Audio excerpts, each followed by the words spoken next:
I'm recording, so whenever you want to start. The demon alcohol began its insidious occupation of my common sense. It split my dignity in half with its surgeon-like precision as I found myself reveling with the dam in an orgiac attempt to outdo the competition and to be the most decadent, the most jaded.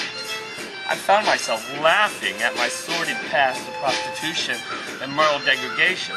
One man confessed to me how he murdered a John who videotaped him while he was incapacitated on drugs, during which the sick fuck rammed a lit candle up his ass. So he waited every night for 2 months across the street from the John's house, where he watched him engage in the same routine every evening as he sat behind a trash can watching, seething in the ugliness of his memories. He'd watch as the guy would say hello to the neighbors and act so normal.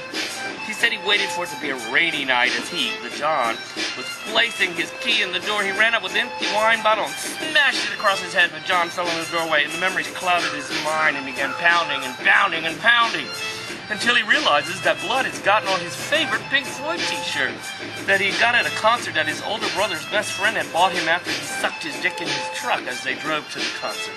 He says he remembers being shook awake by this couple says, "It was okay. Was there anyone he could call?" Because they thought it would be best to take a little vacation. Got out of town for a little while. Because they understood. They saw the video of what he did. And no, he couldn't see it because they didn't think he should see it and they wouldn't want him to relive it. And he should just get out of town for a little while, everything would be okay. I sat stunned with my brand new glass pipe that made me think of mermaids that I had bought on Haight Street while shopping with one of my favorite friends, Joe, that afternoon. I was like, wow. It made my horror scare seem so inconsequential. I wanted to hold him and caress him with my magic touch and show him that everything could be beautiful if you want it to be. We walked out and went in this alley, and I reached out and hugged and kissed him on the cheek. I could feel his soul melt, but at the same time I felt it freeze as his built-in ego smasher kicked in to destroy the moment. But before I could bat my eyes, the next broken soul approached me to dig my herb. He told me he loved death metal, particularly Sepultura. I recounted my Max Cavalera story from when I stagehand for them at the fabulous 930 Club about what a rude and inconsiderate pussy-whipped asshole he was. The alcohol buzz was beginning to bring the junkie in me out, and I asked about scoring some powder cocaine, and all the drug queens seemed perplexed that I would want cocaine. We only do crystal. The death metal guy assured me that his friend Cuban George could supply us with what we needed. He was kind of cute, or so I thought. You know what kind of light fag bar lighting can play on you.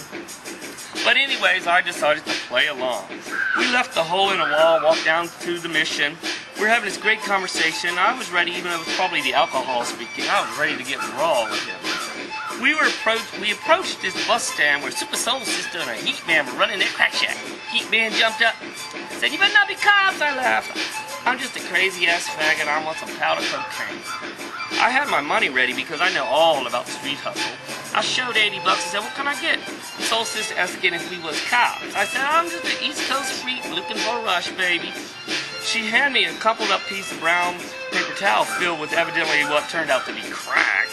It was at this moment I realized in my drunken idiocy that my new friend was a full-on needle-using speed freak, as I noticed in the moonlight he had junkie sores on his face and hands. I silently cursed myself as I realized it was time to go, and somehow I had to politely ditch this fool. He kept suggesting we go to a sex joint, but I was silently plodding away. We walked down Folsom, then we popped in some apartment building's lobby. I split the bag and began to try to crush my share because my junkie wanted something on his nose.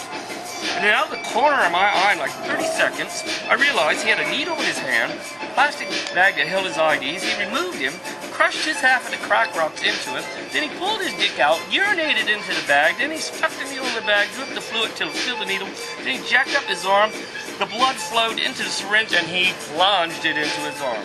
I watched in horror and waited frozen as my mind tried to justify my voyeurism. I said, "I must go lie down." He said, "Let's go to my friend's loft and dress up like women and fucky sucky." I told some lie about having to meet my lawyer in the morning, and I had to go home now. Then he says, "I hope this doesn't sound too tacky, but could you give me a few dollars?" I surreptitiously found a 20 and said, like I was stupid or something, "Nah." Then I ran down the street madly, thanking God for not letting me get too carried away. I reached my friend's apartment, unlocked the door, ran upstairs, turned on the television, and the Wild Wild West was on. I thought, how ironic, and picked up a pen. This is a true story. Amazing. I believe it too. I really do. It's actually kind of horrifying too. But it's one of my crowd pleasers, and when I did a bit about the thing, I plunged into my arm, a whole group jumps.